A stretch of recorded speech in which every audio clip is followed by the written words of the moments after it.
a gente precisa dizer que nessa entrevista, que está disponível no YouTube da Band News, o Wilson Périco falou do que significa esse decreto, porque ele fala que o produzir na Zona Franca de Manaus requer um custo mais elevado do que produzir em outras áreas do país. Então, é por isso a necessidade da excepcionalidade, é por isso que é necessário que alguns incentivos sejam oferecidos para produzir, para essa produção acontecer aqui no estado do Amazonas. E vamos lembrar, eu não vou precisar repetir aqui, que a gente já trouxe muita gente especialista para dizer o quanto esse modelo é importante, não é só para os empregos de quem está lá no Distrito Industrial, é importante para todo mundo, para você que está ouvindo, para quem dirige ônibus, para quem está trabalhando no fórum, para quem recebe do dinheiro público, quem é funcionário público, do menor ao maior, do menor salário ao mais alto salário, todo mundo, quem tem filho em escola e quem trabalha em serviço, na área de serviço,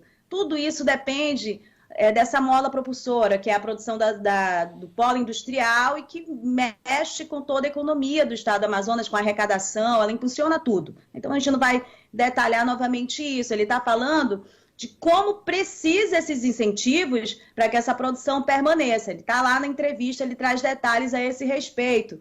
E aí ele fala da falta de estrutura, que inclusive é um tema que não é tratado também da maneira que deveria ser tratada.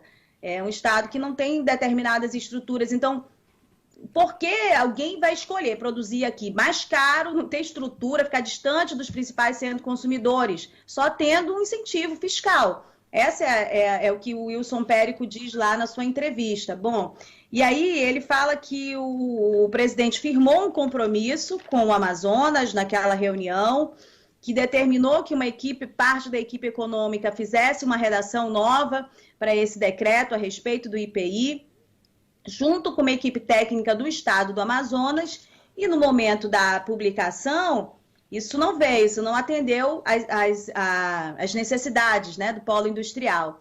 E ele vê como possibilidade, aí ele joga um pouco a bola para o governo do estado, a judicialização ou uma medida parlamentar, e joga a bola também para a bancada do Amazonas. E agora não tem outra alternativa também, é por isso que a gente insiste em trazer essas pessoas aqui para ouvir, e aí tem alguns ouvintes que não querem, né, que a gente ouça, mas olha, a gente não está fazendo favor nenhum, isso é necessário, é função dos homens públicos darem satisfação, e eles estão lá para fazer essa atuação. E o momento é grave, né? O momento é bastante delicado para todo mundo. Alguns vão perder mais, outros vão perder menos.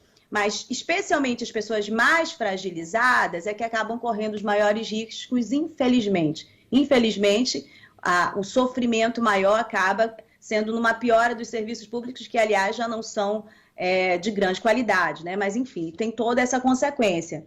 E aí ele fala a respeito, Rafael, daquela polêmica que a gente já viu muito bolsonarista e petistas também, falando que esse imposto, essa alteração não vai prejudicar a Zona Franca de Manaus. E o Wilson Périco fala, olha, não é imediato, não é dessa forma simplista que as pessoas estão falando. As empresas, elas já têm um planejamento, né? Elas já fizeram alguns contratos, elas já têm alguns insumos aqui para essa produção até o final do ano, início do ano que vem. Já está tudo pago, fornecedores, então tem coisas que não vão ser alteradas desta maneira, mas há um impacto a um médio e longo prazo. E outra coisa, Rafael, se você pensar, final do ano que vem, não é tão médio prazo assim não, né? Para mim é um impacto muito imediato. Se eu penso que eu vou ficar desempregada, se eu penso que eu vou ter menos, se em janeiro eu vou ter menos recursos, ou serviços públicos com mais deficientes, isso não é médio prazo nem longo prazo, isso é curto prazo.